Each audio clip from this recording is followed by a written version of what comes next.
يا أيها الناس اتقوا ربكم الذي خلقكم من نفس واحدة وخلق منها زوجها وبث منهما رجالا كثيرا ونساء واتقوا الله الذي تساءلون به والأرحام إن الله كان عليكم رقيبا يا أيها الذين آمنوا اتقوا الله وقولوا قولا سديدا يصلح لكم أعمالكم ويغفر لكم ذنوبكم ومن يطع الله ورسوله فقد فاز فوزا عظيما أما بعد فإن خير الحديث كتاب الله وخير الهدي هدي محمد صلى الله تعالى عليه وسلم وشر الأمور محدثاتها وكل محدثة بدعة وكل بدعة ضلالة وكل ضلالة في النار من يطع الله ورسوله فقد رشد واهتدى ومن يعص الله ورسوله فقد ضل وغوى اللهم صل على محمد وعلى آل محمد كما صليت على إبراهيم وعلى آل إبراهيم إنك حميد مجيد اللهم بارك على محمد وعلى آل محمد كما باركت على إبراهيم وعلى آل إبراهيم إنك حميد مجيد سبحانك لا علم لنا إلا ما علمتنا إنك أنت العليم الحكيم رب اشرح لي صدري ويسر لي أمري واحلل عقدة من لساني يفقه قولي أعوذ بالله من الشيطان الرجيم من همزه ونفخه ونفثه بسم الله الرحمن الرحيم إن الذين آمنوا وعملوا الصالحات كانت لهم جنات الفردوس نزلا خالدين فيها لا يبغون عنها حولا قل لو كان البحر مدادا لكلمات ربي لنفد البحر قبل أن تنفذ كلمات ربي ولو جئنا بمثله مددا قل إنما أنا بشر مثلكم يوحى إلي أنما إلهكم إله واحد فمن كان يرجو لقاء ربه فليعمل عملا صالحا ولا يشرك بعبادة ربه أحدا امام احمد بن حنبل رحمہ اللہ اپنی مسند میں ایک حدیث لائے ہیں اور امام ترمذی رحمہ اللہ بھی اپنی جامع میں سیدنا ابو ہریرہ رضی اللہ عنہ کی روایت سے کہ ایک مجلس میں رسول اللہ صلی اللہ علیہ وسلم سے 2 سوال ہوئے اور آپ نے ان دونوں کا جواب دیا. پہلا سوال سئل عن اکثر ما يدخل الناس الجنہ، کہ وہ کون سا عمل ہے جو زیادہ لوگوں کو جنت میں داخل کرتا ہے. سب سے زیادہ لوگ جنت میں کس عمل کی بنا پر داخل ہوں گے؟ تو فرمایا کہ وہ 2 عمل ہیں، تقوی اللہ و حسن الخلق. ایک اللہ کا تقوی، اللہ کا خوف اور پرہیزگاری اور ورع، اور دوسرا اچھے اخلاق. یہ 2 عمل زیادہ لوگوں کو جنت میں پہنچاتے ہیں.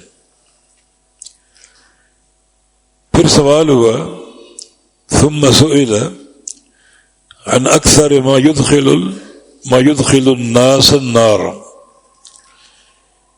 کہ وہ کون سا عمل ہے جو زیادہ لوگوں کو جہنم میں جھونکتا اور پہنچاتا ہے۔ فرمایا کہ وہ بھی دو عمل ہیں، الاجوفان، دو چیزیں ہیں، دونوں اندر سے خالی اور کھوکھلی ہیں، جو زیادہ لوگوں کو جہنم میں پہنچاتی ہیں۔ الفم والفرج، ایک منہ، دوسرا شرمگاہ، یہ دو چیزیں زیادہ لوگوں کو جہنم میں پہنچاتی اور جہنم میں داخلے کا سبب بنتی۔ یہ پوری حدیث ہے، اس پر کچھ معروضات انشاءاللہ پیش کرتے ہیں۔ تو پہلا سوال کیا ہے کہ زیادہ لوگ جنت میں کس بنا پر جائیں گے، کس بنا پر داخل ہوں گے؟ دو چیزوں کا تعین فرمایا آپ نے، ایک تقوی اللہ اور دوسرا حسن الخلق، اچھے اخلاق اور تقوی اور پرہیزگاری۔ تقوی کہاں اختیار کرنا ہے؟ ایک اور حدیث جامع ترمذی کی ابو ذر غفاری کی روایت سے رضی اللہ عنہ، اتق اللہ حیث ما کنت، جہاں بھی رہے تو تقوی کے ساتھ رہے، سفر ہو، حضر ہو، گھر ہو یا بازار ہو یا مسجد ہو، صحت ہو یا بیماری ہو، تنگی ہو یا تبنگری ہو، خوشی ہو یا غمی ہو، جو بھی حالت ہو، جو بھی کیفیت ہو، اور جہاں بھی ہو تقوی کے ساتھ رہو۔ اس سے علماء نے ایک مسئلہ اخذ کیا ہے، دوام مراقبت کا، اللہ تعالیٰ کی مسلسل نگرانی، مسلسل آپ کو چیک کرنا اور آپ کو دیکھتے رہنا۔ گھر میں ہو اللہ دیکھ رہے، مسجد میں اللہ دیکھ رہے، خلوت میں اللہ دیکھ رہے، جلوت میں اللہ دیکھ رہے، صحت ہو تو بھی، مرض ہو تو بھی، مالی تنگی ہو تو بھی اور مالی فراوانی ہو تو بھی۔ نہ کوئی ایسا مقام ہے کہ تم اللہ سے اوجھل ہو سکتے ہو، نہ کوئی ایسی حالت اور کیفیت ہے کہ اللہ تعالیٰ کی نگرانی سے باہر ہو سکتے ہو۔ تو یہ ہے دوام مراقبت، اللہ تعالیٰ کی ہمیشہ نگرانی۔ ان ربک لبالمرصاد، تیرا رب گھات میں ہے، کسی وقت بھی پکڑ آ سکتی، کسی وقت بھی۔ تو جہاں بھی رہو تقوی کے ساتھ رہو، اللہ تعالیٰ کے خوف کے ساتھ رہو، پرہیزگاری کے ساتھ رہو۔ تقوی کے دو معنی ہیں، ایک ہے گناہوں سے بچنا، یہ تقوی ہے، اللہ کا ایسا خوف اپنے اندر پیدا کر لو کہ گناہ کے قریب نہ جا سکو، خوف کی دیوار ایک بنا لو، کوئی گناہ آئے تو وہ دیوار آڑ بن جائے، اس کو پھلانگ ہی نہ سکو، اس کو عبور کر کے گناہ تک پہنچ ہی نہ سکو، ایسا خوف ہونا چاہیے۔ رجل دعته امرأة ذات منصب وجمال فقال انی اخاف اللہ، یہ خوف کی کیفیت۔ ایک شخص کو ایک خوبصورت عورت دعوت گناہ دیتی ہے، جوانی، طغیانی، خلوت، ہر شے میسر ہے، ادھر حسن ادھر شباب، لیکن وہ یہ کہہ کر اس دعوت کو ٹھکرا دے کہ انی اخاف اللہ، میں اللہ سے ڈرتا ہوں، مجھے اللہ کا خوف۔ یہ تقوی ہے کہ یہ جو خشیت ہے اللہ رب العزت کی، یہ گناہ کے سامنے آڑ بن جائے، ایک مضبوط دیوار بن جائے جس کو عبور کرنا ممکن نہ ہو۔ یہ حقیقت ہے تقوی۔ امیر المومنین عمر بن خطاب رضی اللہ عنہ نے ابی بن کعب سے پوچھا رضی اللہ عنہ، ما حقیقت التقوی، تقوی کی حقیقت کیا ہے؟ تو ابی بن کعب نے سوال کیا، امیر المومنین هل مررت بواد ذی شوکۃ، کبھی ایسی وادی کے پاس سے گزرے ہو جہاں کانٹے ہی کانٹے ہوں، خاردار جھاڑیاں ہوں؟ فرمایا کہ بہت گزرے۔ تو پوچھا کہ کیا کیفیت ہوتی ہے گزرتے ہوئے؟ فرمایا کہ اپنے دامن کو سمیٹ کر جسم کو بچا کر گزرتا ہوں، کوئی کانٹا میرے لباس کو پھاڑ نہ دے، مجھے زخمی نہ کر دے۔ فرمایا کہ یہ تقویٰ کی حقیقت ہے۔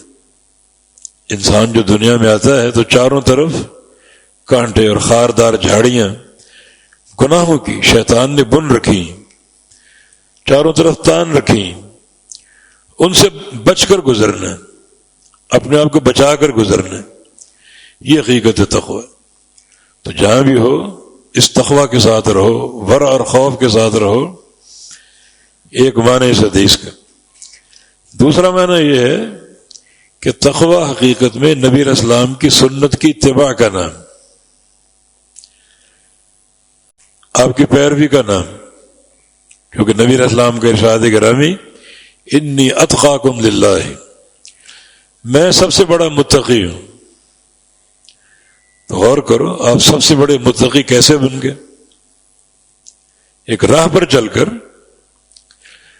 اسی راہ پر چلو گے تو تقویٰ آئے گا۔ اللہ کے یہاں راستے مختلف نہیں ہیں کہ کسی کے لیے تقویٰ کا راستہ اور ہو، کسی کے لیے اور ہو۔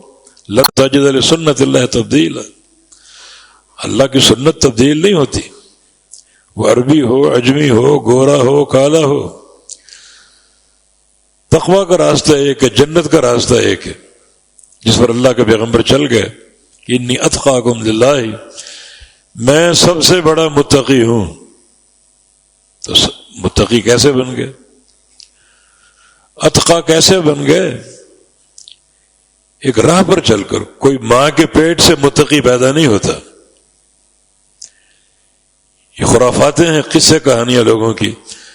ہمارے پیر صاحب دنیا میں آئے تو 17 پاروں کے حافظ تھے، بکواس۔ اخرجکم من بطون امہاتکم لا تعلمون شیئا، اللہ نے تمہیں تمہاری ماؤں کے پیٹوں سے نکالا، تم کچھ نہیں جانتے تھے۔ 17 پاروں کے حافظ تھے۔ تو اللہ کچھ دن اور رکھ دیتا تاکہ پورا قرآن ہی مکمل کر کے اس مدرسے سے فارغ ہو کے آتے۔ کس سے کہانی خرافات۔ تو نبی علیہ السلام اتقا کیسے بن گئے؟ ایک راستے پر چل کر، اسی راہ پر ہم چلیں گے تو تقویٰ آئے گا۔ صحیح بخاری کی حدیث اس کی دلیل ہے کہ کل امتی یدخلون الجنہ، پھر پوری امت جنت میں داخل ہو، پوری امت، الا من ابا، ہاں جو خود انکار کر دے جنت میں جانے سے وہ داخل نہیں ہوگا، جو خود انکار کر دے۔ صحابہ نے تعجب کیا، بھلا جنت کا انکار کون کر سکتا؟ اتنا قیمتی ٹھکانہ، اتنا خوبصورت گھر، حوریں ہوں گی، محلات ہوں گے، اور محلات کی تعمیر ایک اینٹ سونے کی، ایک اینٹ چاندی کی، اور جو گارا ہے وہ جنت کی مسک اور کستوری کا، کنکریاں، ہیرے جواہرات، نہریں، تو کون انکار کرے گا؟ من اطاعنی دخل الجنہ ومن عصانی فقد ابا، میں ایک راستے پر چل رہا ہوں، یہ جنت کا راستہ ہے، جو اس راستے پر چلے گا، میرے پیچھے پیچھے آئے گا، تو میرے ساتھ جنت میں داخل ہوگا۔ اور جس نے راستہ تبدیل کر لیا، دائیں مڑ گیا، بائیں مڑ گیا، ادھر باپ دادا کی باتیں، ادھر پیروں مرشدوں کی باتیں، ادھر اماموں کی باتیں، گھوم گیا، اس نے انکار کر دیا۔ جنت میں وہ جائے گا جو میرا پیروکار، میری راہ پر چلے۔ راہ پر چلنا کیسا؟ امام بخاری رحمہ اللہ، امیر الدنیا فی الحدیث، انہوں نے خواب دیکھا کہ نبی علیہ السلام تشریف لے جا رہے ہیں۔ امام بخاری رحمۃ اللہ علیہ نبی علیہ السلام کے پاؤں کے نشانات دیکھ رہے ہیں، جہاں پیارے پیغمبر کا پاؤں پڑتا وہیں اپنا پاؤں رکھتے، اگلا پاؤں وہیں پاؤں رکھتے، چلتے گئے اس طرح پاؤں پر پاؤں رکھ کر آپ کی نقوش کو اور ان نشانات کو دیکھتے ہوئے، اور پھر آنکھ کھل گئی۔ معبرین نے تعبیر کی کہ یہ کمال اتباع ہے۔ اللہ تعالیٰ کامل طریقے سے آپ سے اتباع کا کام لے گا، نبی علیہ السلام کے پیروکار بنیں گے۔ یہ حقیقت اتباع ہے کہ راستے پر چل رہا ہوں، جو بندہ اس راہ پر چلے گا، میرے پیچھے آئے گا، جنت میں میرے ساتھ داخل ہوگا۔ جس نے راستہ بدل لیا فقط ابا، اس نے انکار کر دیا، اس کو جنت چاہیے نہیں۔ یعنی زبان حال سے کہہ رہے مجھے جنت کی ضرورت نہیں، مجھے جہنم میں ڈال دو۔ اذا لم تستحی فاصنع ما شئت، ٹھیک ہے، جب تم نے حیا کا لبادہ اتار دیا تو جو چاہے کرو، جو چاہے سوچو۔ تو یہ حقیقت ہے تقوی۔ اتق اللہ حیثما کنت، جہاں بھی رہو تقوی کے ساتھ رہو، یعنی نبی علیہ السلام کی سنت کو وہاں نافذ کر کے رہو۔ پورا آپ کا نظام حیات سامنے، آپ گھر میں کیسے رہتے تھے ویسے رہو، کیا آپ کا تعلق تھا، کیا آپ کے اخلاق تھے اپنی بیویوں کے ساتھ، ویسے رہو۔ مسجد میں کیسے رہتے تھے ویسے رہو۔ مسجد میں آپ کا رہنا، آنا جانا، نماز پڑھنا، بالکل وہی عمل کرو۔ بازار میں آپ کی تجارت کیسی تھی، معیشت کیسی تھی، وہ کرو۔ سفر کیسا، حضر کیسا، پوری حیات طیبہ ایک کھلی کتاب کی مانند ہمارے سامنے۔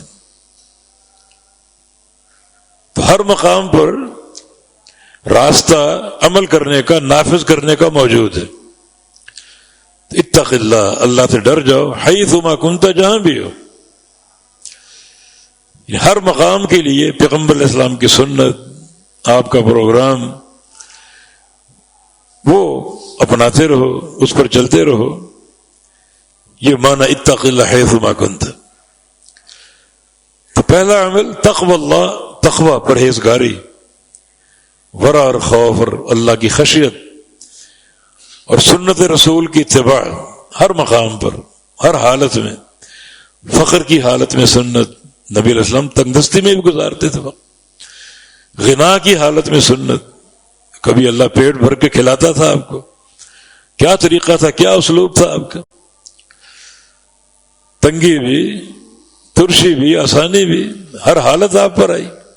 ہر حالت میں آپ کا اسوہ کیا تھا، آپ کا نمونہ کیا تھا، سب موجود ہے ہمارے سامنے۔ آپ کی زندگی میں ولادتیں بھی ہوتی تھی، موتیں بھی ہوتی تھی۔ ولادت میں کیا آپ کا عمل ہوتا، کسی کے مرنے پر کیا آپ کا عمل ہوتا، پوری زندگی ایک کھلی دستاویز کے مطابق ہمارے سامنے موجود ہے۔ اس کو نافذ کرنا ہے بس۔ اتق اللہ حیثما کنت، جہاں بھی رہو اس تقوی کے ساتھ رہو۔ تو تقوی اللہ، اللہ کا ڈر، اللہ کا خوف، وہ بڑا عمل ہے جس کی بنا پر زیادہ لوگ جنت میں جائیں گے۔ تو ان دونوں معنی کے ساتھ تقوی کی حقیقت کو اپنا لو۔ اور دوسری چیز والخلق الحسن، اچھے اخلاق۔ یعنی تقوی اللہ کا تعلق اللہ کے حقوق سے ہے، اچھے اخلاق کا تعلق بندوں کے حقوق سے۔ ان دونوں حقوق میں ایک توازن پیدا کرو، اللہ کا حق بھی ادا کرو، بندوں کے حقوق بھی ادا کرو۔ یہ آپ کا یہ فرمان بڑا جامع، دنیا بھی آگے، آخرت بھی آگے، حقوق اللہ بھی آگے، حقوق العباد بھی آگے۔ اچھے اخلاق کا مظاہرہ کرو۔ اور یہ جو حدیث جامع ترمذی کی ہم نے پیش کی، اتق اللہ حیثما کنت، تقوی کے ساتھ رہو، گناہوں کو چھوڑ کر رہو۔ گناہ ہو سکتا ہے، بتقاضا بشریت گناہ ہو سکتا ہے، اس کا علاج آگے۔ وَأَتْبِعِ السَّيِّئَةَ الْحَسَنَةَ تَمْحُهَا، کوئی گناہ ہو جائے فوراً نیکی کرو، وہ نیکی گناہ کو مٹا دے گی۔ صدقہ دے دو، کوئی توبہ استغفار کر لو، اللہ کا ذکر کر لو۔ نبی علیہ السلام سے پوچھا جناب ابی بن کعب نے،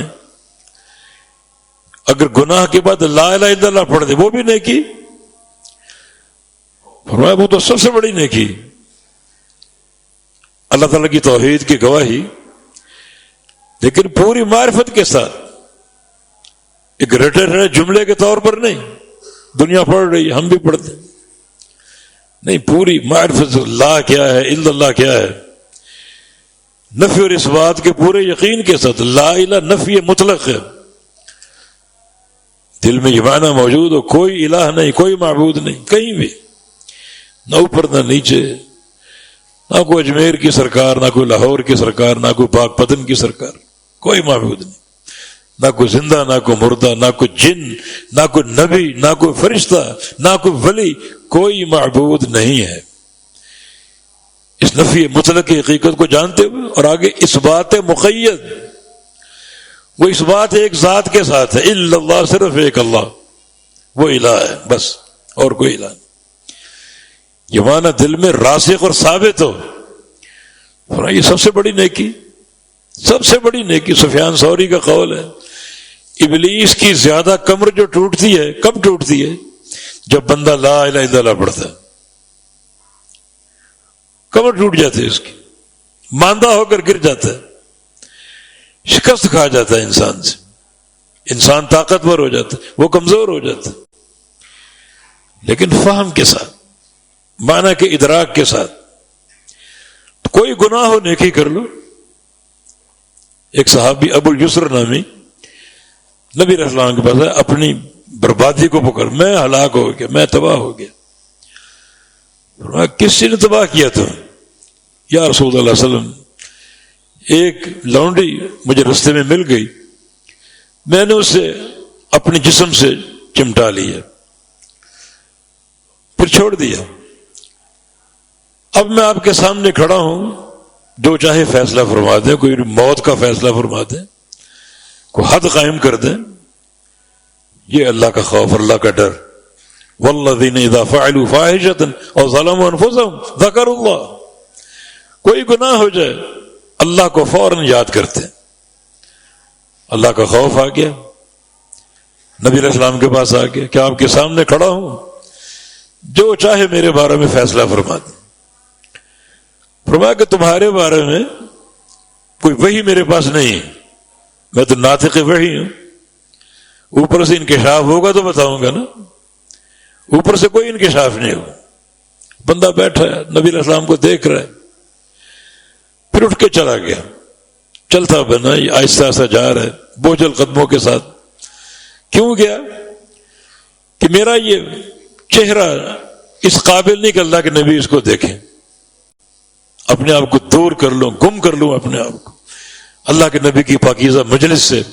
اٹھ کے چلا گیا، اوپر سے وحی آ گئی، ان الحسنات یذھبن السیئات، فرمایا بلاؤ اس کو، تیرے بارے میں قرآن آ گیا، نیکیاں گناہوں کو مٹا دیتی۔ صلیت معنا الظہر، ظہر پڑی تھی ہمارے ساتھ؟ جی پڑی تھی۔ یہ نیکی تیرے گناہ کو لے گئی، تیرے گناہ کو لے گئی۔ اور یہ شخص جو ہے، اس کا یہ جرم اس لحاظ سے اور سنگین تھا کہ جس عورت کے ساتھ اس نے یہ سلوک کیا، اس کا شوہر میدان جہاد میں گیا ہوا تھا، مغیب فی سبیل اللہ، اللہ کی راہ میں جہاد کے لیے گیا ہوا تھا، اور کسی مجاہد کی بیوی کو یا اس کے گھر کی کسی عزت کو پامال کرنا اور بڑا گناہ ہے۔ ایک عام زنا ہوتا ہے، وہ عام زنا، وہ بھی گناہ ہے۔ حدیث میں آتا ہے نا کہ سب سے بڑا گناہ فلاں فلاں فلاں، اور تیسرا سب سے بڑا گناہ ان تزانی حلیلۃ جارک، اپنی پڑوسن سے زنا کرو، پڑوسی کی بیوی سے یا اس کی بیٹی سے زنا کرو، یہ تیسرے نمبر پر سب سے بڑا گناہ ہے۔ کیوں؟ پڑوس کے حقوق ہوتے ہیں، پڑوس کی عزت کا آپ نے اہتمام کرنا، اس کی عزت کا خیال کرنا، نہ کہ اس کی عزت کو روندنا، تو یہ پھر زنا اور زیادہ سنگین ہو جائے گا۔ اسی طرح ایک عام عورت سے آپ کوئی بدتمیزی کریں، اور ایسی عورت سے جس کا شوہر میدان جہاد میں گیا ہوا ہے، اس سے بڑی خیانت کوئی نہیں۔ لیکن نیکی سے یہ گناہ بھی مٹ گیا، حضرت عمر تشریف فرماتے یا رسول اللہ صلی اللہ علیہ وسلم اللہ خاصہ ام للناس عام. سبحان اللہ. یہ جو وحی اتری ہے کہ نیکیاں گناہوں کو مٹا دیتی، یہ خاص اس بندے کے لیے یا عام پوری امت کے لیے؟ کیونکہ اس کا سبب نزول تو یہ شخص ہے نا، ابو اليسر، جس نے ایک گناہ کیا اور نادم ہوا، شرمندہ ہوا، آپ کے پاس آ گیا، وہی آ گئی. تو اس کے لیے خاص ہے، یہ پوری امت کے لیے. فرمایا کہ بل للناس عامہ، یہ میری پوری امت کے لیے. گناہ ہو تو نیکی کرو، توبہ استغفار سب سے بڑی نیکی. تو اتبع السیئۃ الحسنۃ تمحوھا، کوئی گناہ ہو نیکی کر لو، نیکی اس گناہ کو مٹا دے گی. ہاں، گناہ کی دو قسمیں، صغیرہ اور کبیرہ. صغیرہ گناہ نیکی سے مٹ جائے گا، صغیرہ گناہ نیکی سے مٹ جائے گا، کوئی نیکی کر لو اللہ مٹا دے گا. ہاں، کبیرہ گناہ کے لیے توبہ فرض ہے، جو اس سے بھی آسان ہے. صغیرہ گناہ ہو گیا، آپ جائیں وضو کریں، نفل پڑھ لیں، کوئی صدقہ دے دیں، ایک عمل ہے. کبیرہ گناہ اندر سے نادم ہو جاؤ اور اللہ سے معافی مانگ لو، اللہ معاف کر دے گا. یا ابن آدم لو بالغت ذنوبک عنان السماء ثم استغفرتنی لاغفرن لک علی ما کان منک ولا ابالی. آدم کے بیٹے، تیرے گناہ اگر آسمانوں کو چھونے لگ جائے، 100 سال کے گناہ ہوں، ایک بار سچا استغفار کر لے، میں سارے گناہ معاف کر دوں گا. ولا ابالی، مجھے کوئی پرواہ نہیں، میرے لیے نہ کوئی کام مشکل ہے نہ بھاری ہے، سارے گناہ ایک بار کے استغفار سے معاف کر دوں گا. یہ دین کی سماحت اور برکت ہے. صغائر چھوٹے گناہ بخشوانے کو نیکی کرو، بڑے گناہ بخشوانے کھڑے کھڑے توبہ کر لو. توبہ سچی ہو، یعنی دل میں ندامت ہو، گناہ کو چھوڑ دے اور آئندہ نہ کرنے کا عزم کر لے. جس ذات نے توبہ قبول کرنی، وہ ذات اندر کے حالات جانتا ہے. یہ نہیں کہ سرسری توبہ کر لو، زبان پر توبہ توبہ کے الفاظ. یہ الفاظ تو دن میں 100 بار ہم بولتے ہیں، صرف دنیا کو دکھانے کے لیے. یا اللہ مجھے معاف کر دے، یا اللہ میری توبہ. توبہ کرنی تو اندر کرو، ڈنڈورا پیٹنے کی کیا ضرورت ہے؟ یہ ریاکاریوں کے خوگر ہم، خام خواہ کی ریاکاری. اگر آپ نے توبہ کرنی، یہ معاملہ اپنے اور رب تعالیٰ کے درمیان سری رکھو، مخفی رکھو. ریاکاری مزید بربادی کا باعث ہے. ہم اپنے الفاظ پہ غور نہیں کرتے، گفتگو پہ غور نہیں کرتے. وہ حیدرآباد میں ایک شخص ملاقات ہوئی، اپنے گھر کے سامنے کھڑا تھا، ہم پروگرام کے لیے جا رہے تھے. کہتا کہ ہم تھر میں رہتے تھے، اب اللہ نے یہ جھونپڑا دے دی ہے. جھونپڑا کہتا 3 منزلہ بنگلہ اس کا، اللہ نے یہ جھونپڑا دے دی. میں نے کہا آپ نے اس ایک جملے میں 2 جرم کیے ہیں. اللہ کی یہ عظیم نعمت سب کو میسر نہیں، اس کی تحقیر کر رہے ہو. جھونپڑا ہے، ایک عالی شان گھر اللہ نے آپ کو دیا ہے اور آپ نعمت کی ناقدری کر رہے ہو. اللہ نے جھونپڑا دیا ہے. دوسرا، تم اپنے اس جملے میں تواضع کا اظہار کر رہے ہو. تم منکسر المزاج، بڑے متواضع ہو.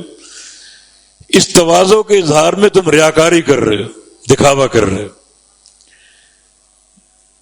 تو انسان بعض اوقات اپنی باتوں میں، گفتگو میں بڑا ریاکار ہوتا ہے،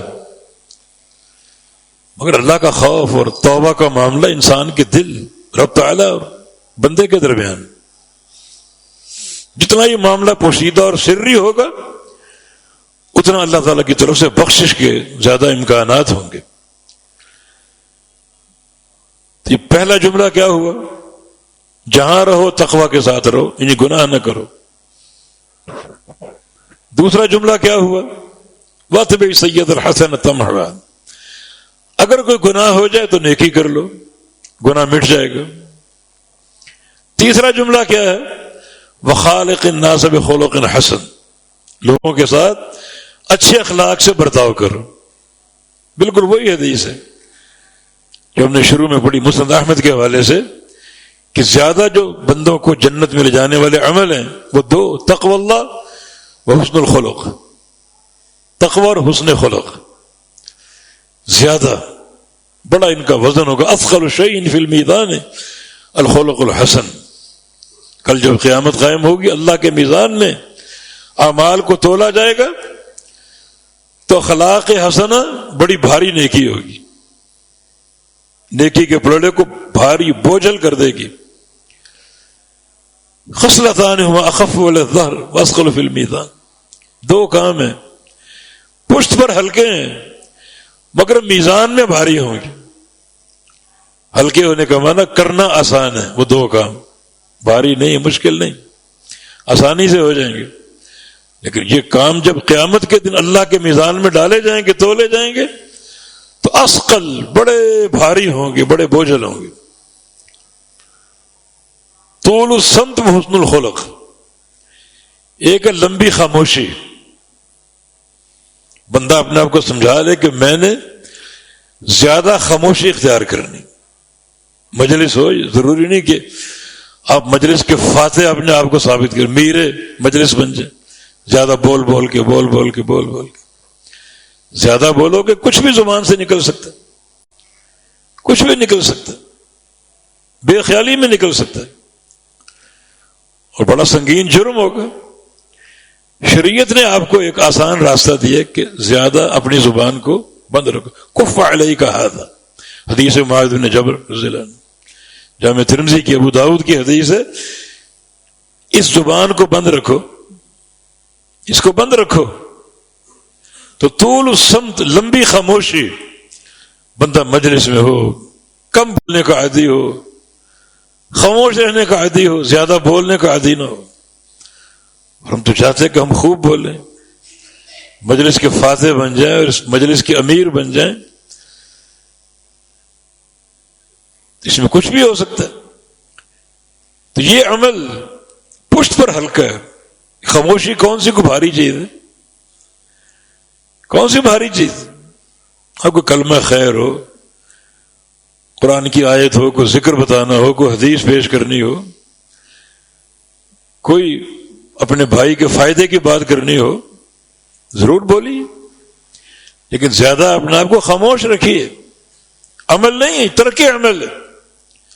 بولنا عمل ہے، خاموشی عمل نہیں.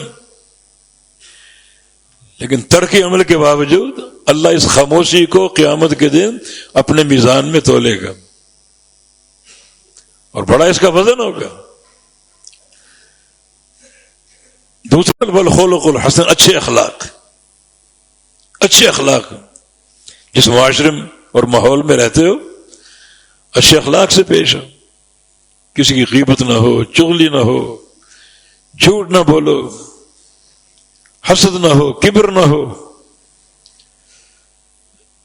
اچھے اخلاق سے پیش آؤ، خندہ پیشانی سے ملو. ان تلقى اخاك بوجه طلق.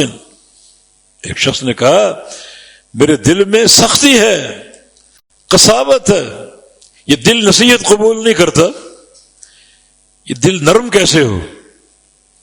تو آپ نے کچھ باتیں بتائیں. ایک بات یہ بھی بتائی، ان تلقى اخاك بوجه طلق، اپنے بھائی سے ملو خندہ پیشانی سے.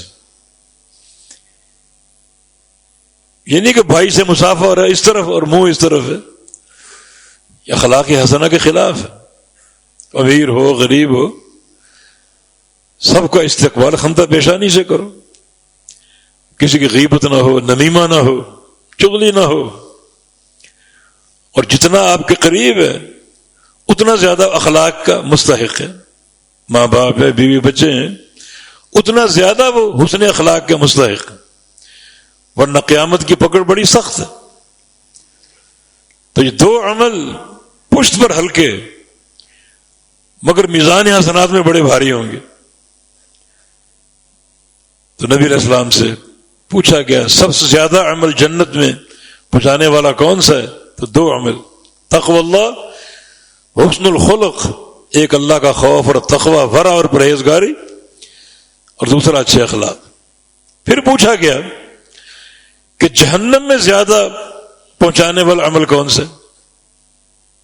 کیا چیز ہے زیادہ جہنم میں پھینکنے والی، جہنم میں جھونکنے والی؟ اجوفان، دو چیزیں جو اندر سے خالی، وہ ایک منہ، دوسرا شرمگاہ۔ منہ سے بڑے اچھے کام بھی ہو سکتے ہیں اور غلط کام بھی ہو سکتے ہیں۔ یہ منہ ہی حرام کا لقمہ اندر نکلتا ہے، کسب حرام۔ لن يدخل جنت لحم نبت من حرام، جو گوشت اور خون حرام سے بنتا ہے وہ جنت میں جا ہی نہیں سکتا۔ کیسے جائے وہ گوشت پاکیزہ نہیں ہے، وہ خون پاکیزہ نہیں، اور جنت پاکیزہ لوگوں کا ٹھکانہ ہے، طاہرین مطہرین، پاکیزہ لوگوں کا، گناہوں کی آلودگی سے پاک ہو۔ کوئی گناہ انسان کے دامن سے لگا رہے وہ جنت میں جا ہی نہیں سکتا جب تک اس کا تصفیہ نہ ہو۔ تو اندر خون موجود ہے، گوشت موجود ہے، بنا رزق حرام سے، وہ جنت میں جا ہی نہیں سکتا۔ منہ میں زبان ہے، اور زبان تو یہ ہلاکت کا گڑھ ہے۔ حدیث ہے یکب الناس فی نار جہنم علی مناخرہم الا حصائد السنۃ، زیادہ تر لوگ جہنم میں اوندھے ہو کر گریں گے اپنی زبانوں کی وجہ سے۔ اتنا خطرناک معاملہ، ان الرجل لیعمل بعمل اہل الجنہ حتی لا یبقى بینہ وبینہ الا شبرا، ایک انسان جنت والے کام کرتا ہے اور جنت کی طرف بڑھتا جا رہا ہے، بڑھتا جا رہا ہے، حتیٰ کہ جنت کے دھانے پر پہنچ گیا۔ اب ایک عمل کی ضرورت ہے، وہ کر لو اور سیدھا جنت میں، مگر وہاں کھڑے کھڑے کوئی بول ایسا بول گیا، کوئی لفظ ایسا کہہ گیا کہ اس بول نے اس کو وہاں سے اٹھایا اور جہنم میں 70 سال نیچے پھینک دی۔ زندگی محنت سے گزری، نیکیوں میں گزری، ایک ہی بول اس کی بربادی کا سبب بن گیا۔ اور ایک حدیث کے الفاظ ہیں ان رجل یتکلم بکلمۃ لا یلقی لها بالا، ایک انسان بے توجہی میں کوئی بات کہہ دیتا ہے، یہ بات کون کر دے؟ چر چر بولتا رہے، اس کو دھیان ہی نہیں ہوتا کیا بول رہا ہوں، بات کہہ گیا، یلقی اللہ علیہ ساخطہ الی یوم القیامہ، اللہ اس ایک بول کی وجہ سے اس سے ناراض ہو رہا ہے، ناراض ہو چکا، وہ حج کرنے جا رہا ہے، عمرے کرنے جا رہا ہے، تہجد پڑھ رہا ہے، اللہ ناراض اس ایک بول کی وجہ سے۔ صرف ناراض ہی نہیں، اپنی پھٹکارے لعنتیں اس پر برساتا رہے گا جب تک قیامت قائم نہ ہو جائے۔ نتیجہ اتنا گمبھیر نتیجہ، بنیاد کیا ہے؟ زبان کا بول۔ فرمایا کہ زیادہ تر لوگوں کو اوندھا کر کے جہنم میں پھینکنے والی چیز اس کی زبان۔ یہ حدیث ابو ہریرہ کی روایت سے، اس کا ایک راوی کہتا ہے میں نے بہت سی باتیں سوچ رکھی تھی کہ فلاں موقع پر فلاں بات کروں گا، فلاں موقع پر فلاں بات کروں گا، مگر حدیث ابو ہریرہ جب سے سنی ہے میں نے ساری باتیں چھوڑ دی، کوئی بات نہیں کروں گا، خاموشی اختیار کروں گا۔ یہ ہمارے سلف صالحین عمل کرنے والے جن کو اس کی اہمیت کا احساس، ایک تو زبان ہو گئی، منہ ہو گیا، اور دوسرا والفرج، شرمگاہ، یہ بھی زیادہ تر جہنم میں گرائے جانے کا سبب بنے گی۔ بہت سنگین گناہ ہے، بڑا ہیبت ناک گناہ، کبائر میں سے، کبائر میں سے۔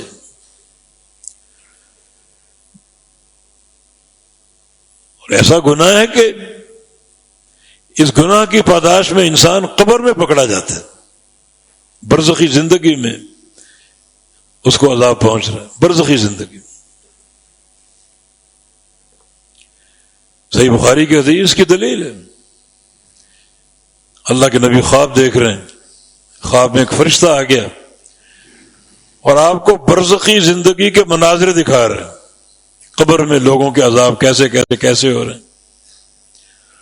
اور آپ دیکھ رہے ہیں ایک منظر یہ تھا کہ ایک برتن تھا دیگ نما جس کا پیٹ بہت بڑا تھا اور منہ بالکل چھوٹا تنگ. پیٹ بڑا اس لیے کہ اس میں لوگوں کی تعداد زیادہ تھی اور منہ چھوٹا اس لیے کہ اس سے کوئی باہر نکل نہ سکے. آگ سے سرخ ہے وہ, جہنم میں جل رہا ہے وہ, اور اس میں مرد عورتیں جل رہی ہیں ساتھ, باہر نکلنے کی گنجائش ہی نہیں. اور یہ عذاب کب تک چلے گا؟ جب تک قیامت قائم نہ, کیونکہ برزخی زندگی قیامت تک کے لیے. من ورائہم برزخ الی یوم یبعثون, تمہارے پیچھے عالم برزخ ہے جو قیامت تک قائم رہے گا. نبی علیہ السلام دیکھ رہے ہیں, ان کی چیخیں سن رہے ہیں. کہ یہ کون لوگ ہیں؟ جبریل ساتھ ہیں جو خواب دکھا رہے ہیں آپ کو. کہ ہؤلاء الزوانی والزنات, یہ زانی مرد اور زانی عورتیں, زانی مرد زانی عورتیں. تو بڑا ہیبتناک گناہ ہے. اس بات سے آپ اندازہ کریں کہ سب سے سنگین قتل جو ہے رجم کی سزا ہے. اس کو اشنع القتلات کہا جاتا ہے. جتنی بھی قتل کی صورتیں ہیں, کوئی تلوار سے مرتا ہے, کوئی تیر سے مرتا ہے, کوئی برچھی سے مرتا ہے, مگر یہ قتل کیسا ہے؟ زمین میں آدھا گاڑ دو, اوپر کا لباس اتار لو, پورے شہر کو جمع کرو, ہر شخص پتھر مارے اس کو, ہر شخص. ایک پتھر کی اذیت, دوسرا پورا شہر دیکھے اس کے اس کارنامے کو. نفرت کا اظہار, نفرت کا اظہار, یہ اس کی سزا ہے. اشنع القتلات کہلاتی ہے. جتنے بھی قتل ہوتے ہیں سب سے بدترین قتل بندے کو زندہ گاڑ دو اور باقی آدھے جسم پر پتھر مارو, مارتے رہو جب تک موت واقع نہ ہو. ہاں, بندے پر یہ سزا اگر نافذ ہو جائے تو وہ پاک باز بھی ہو جاتے ہیں. یہ شریعت کی برکت اور سماحت ہے. ان ایک زانے کی توبہ اس کو سنسار کر دیا جائے. سنسار کب ہوگا؟ جب اسلامی حکومت ہوگی جہاں رجم کی سزا نافذ ہو. حکومت اگر اسلامی نہیں ہے, رجم کی سزا ہے ہی نہیں ہے, تو اس معاملے کو سری رکھ کر, پوشیدہ رکھ کر توبہ کرتے رہو, توبہ کرتے رہو جب تک شرع صدر نہ ہو جائے کہ میں نے بڑی توبہ کر لی. سچی توبہ, اس گناہ کو چھوڑنا, گناہ سے نفرت, آئندہ نہ کرنے کا عزم, سچا عزم, تو اللہ غفور رحیم. لیکن یہ سزا اگر نافذ ہو جائے تو بندہ بالکل پاک صاف, ماعز اسلمی کی طرح گناہ ہو گیا. نبی علیہ السلام کا سفر جاری ہے, تو سفر میں آپ کے پاس آ گیا. یہ نہیں کہ مدینہ پہنچوں پھر وہاں جا کے بات کروں, سفر میں سامنے آ گیا. ان الآخر قد زنا, اس کا معنی میں کروں, یعنی ایک جو صحیح معنی اس کا, اس کمینے سے گناہ ہو گیا, زنا ہو گیا. اپنے آپ کو اتنی تاخیر, طاہرنی یا رسول اللہ, مجھے پاک کر دیجئے. آپ نے منہ اس طرف پھیر لے, ادھر آ گیا.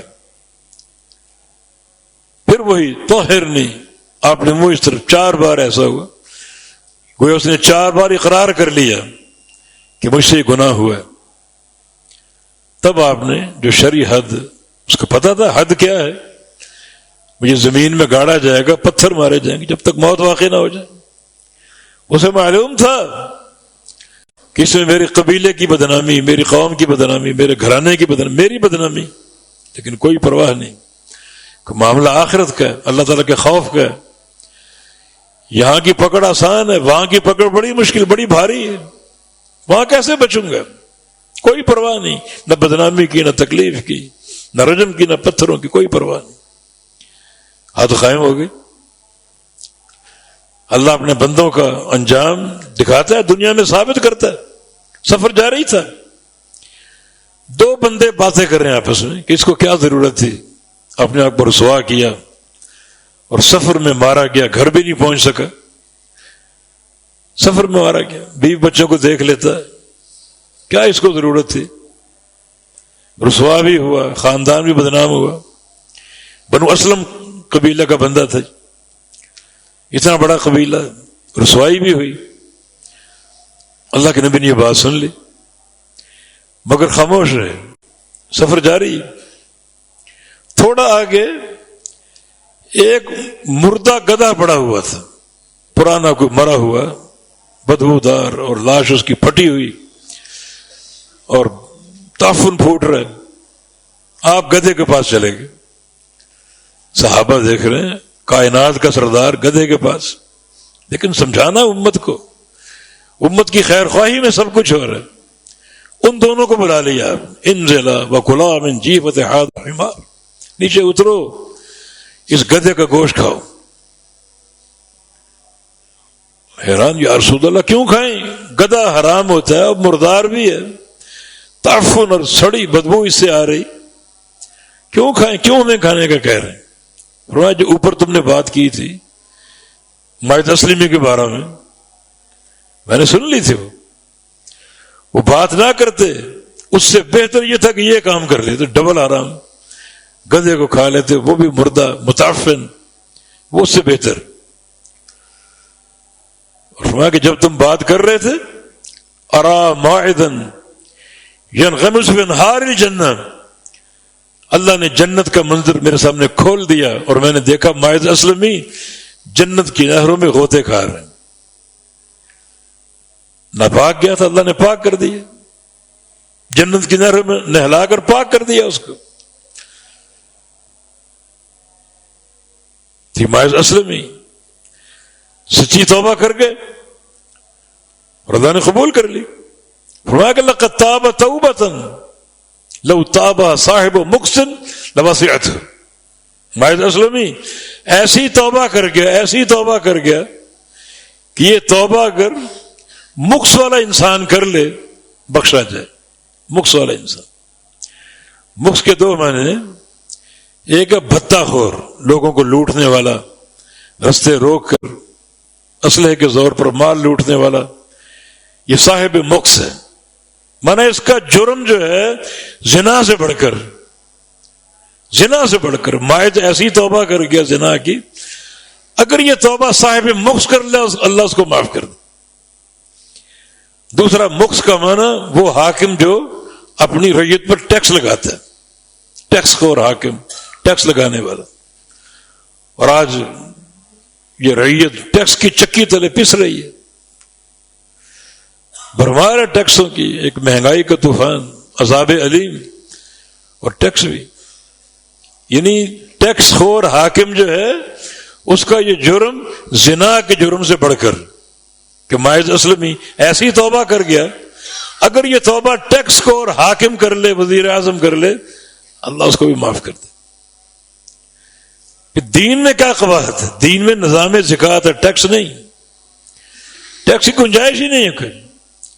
صحیح معنی میں نظام زکوٰۃ کو قائم کر لو، اللہ بڑا مسبب، ہمارے سارے کام سنبھال لے گا، غربتیں ختم ہو جائیں گی، فقر ختم ہو جائے گا. کہ دین اسلام جو سابقہ دور ہمارا گزرا آپ کے سامنے نہیں، اتنا مال صدقے کا، زکوٰۃ کا اتنا مال آتا. امیر عمر کے دور میں خط آتے گورنروں کے، کوئی بصرہ سے آ رہا ہے، مصر سے آ رہا ہے، بغداد سے آ رہا ہے، شام سے آ رہا ہے. اتنا مال جمع ہو چکا کہ جو سرکاری اسٹور راشن رکھنے کے اور مال رکھنے کے سب فل ہو گئے، کوئی جگہ ہی نہیں بچی. کیا کریں؟ مال آئے جائے، روزانہ آ رہا ہے، روزانہ برکتیں ہیں. وہ دور کو مشنری کہا جائے، چاند کا دور نہیں تھا، یہی دور تھا. اتنا مال آ رہا، کیا کریں؟ اس کا پریشان ہے، روزانہ مال آ رہا. فرمایا کہ ایسا کرو کہ اس سے لوگوں کے قرضے ادا کرو. پوچھو رعیت میں کون مقروض ہے، قرضے ادا کرو. پھر خط آ گیا، جو قرضے سارے ادا کر دی، یہ خوشحالی. اور صرف تجارتی قرضے باقی، جو تاجروں کے قرضے ہوتے ہیں، کمال ادھار دے دیا، 6 ماہ بعد ادائیگی، وہ ہم نے نہیں، ان کو نہیں دیا. لیکن راشن پھر بھی اور گودام پھر بھی بڑے بڑے. فرمایا کہ تجارتی قرضے بھی ادا کر دو، وہ بھی ادا کر دی. پھر خط آ گئے، وہی کیفیت ہے، مال بڑھتا جا رہا ہے، روزانہ آتا جا رہا ہے. فرمایا اجعلوا فی العتاق، یہ مال لے لو بھر بھر کے بوریاں اور جہاں مسلمان غلام تمہیں ملے اس کو جس قیمت سے چاہو خرید کر آزاد کرو، جس قیمت سے بھی بکے۔ اللہ اکبر، غربتیں دور ہو گئی، فقر دور ہو گئے، غلامی کے بندھن ٹوٹ گئے۔ نظام زکوٰۃ ہے، صرف کوئی ٹیکس نہیں۔ تو یہ تو بربادی، یعنی زنا سے بڑا جرم ہے، یہ حدیث آپ کے سامنے موجود۔ تو خیر وہ کون سا عمل ہے جو زیادہ لوگوں کو جہنم میں گراتا ہے؟ فرمایا دو عمل، جو دو چیزیں، اندر سے جو خالی منہ ہے اور شرمگاہ، یہ دو چیزیں جو زیادہ لوگوں کو جہنم میں جھونکتی۔ اللہ تعالیٰ کا فرمان، یا ایھا الذین آمنوا اتقوا اللہ، اللہ سے ڈر جاؤ، ولتنظر نفس ما قدمت لغد، ہر بندہ دیکھے اس نے کل کے لیے کیا تیاری کی۔ یہ کل کی تیاری کے جو ہیں وہ اساسات ہیں، یہ بنیادیں ہیں، کل کی تیاری کی اسباب ہیں جو ہمیں عطا کیے گئے۔ ان حدیث کو سامنے رکھو اور کل کی تیاری کرو۔ پھر فرمایا واتقوا اللہ، اللہ سے ڈر جاؤ، ان اللہ خبیر بما تعملون، اللہ تمہارے ایک ایک عمل سے باخبر ہے، ایک ایک عمل سے۔ جب اللہ تعالیٰ دیکھ رہا ہے تو اللہ کو اپنے اچھے پہلو دکھاؤ، اچھی تصویر پیش کرو، گندے پہلو نہیں۔ دنیا والوں کو اچھے پہلو دکھاتے ہو، باپ سامنے ہو اچھا بنتے ہو، استاد سامنے اچھا بنتے ہو، محلے دار سامنے بڑا اچھا بنتے ہو، اور جب کوئی سامنے صرف اللہ دیکھ رہا تو چن چن کر گناہ کرتے ہو۔ ایسے لوگ قیامت کے دن تہامہ پہاڑی سلسلوں کے برابر عمل لے، نیکیاں لے، قیامت دن کھڑے ہوں، آگے بھی نیکیاں پہاڑ جیسی، پیچھے بھی نیکیاں پہاڑوں جیسی، دائیں بائیں، اللہ سب کو ذرے بنا کر بکھیر دے گا۔ یہ وہ لوگ ہیں جو دنیا کے سامنے پارسا بنتے تھے اور تنہائی میں چن چن کر گناہ کرتے تھے، اللہ نے سب نیکیاں برباد کر دی۔ تو اللہ تعالیٰ ان بنیادوں پر ہمیں آخرت کی تیاری کی توفیق عطا فرما دے۔ اقول قولی ھذا واستغفر اللہ لی ولکم واخر دعوانا ان الحمد للہ رب العالمین۔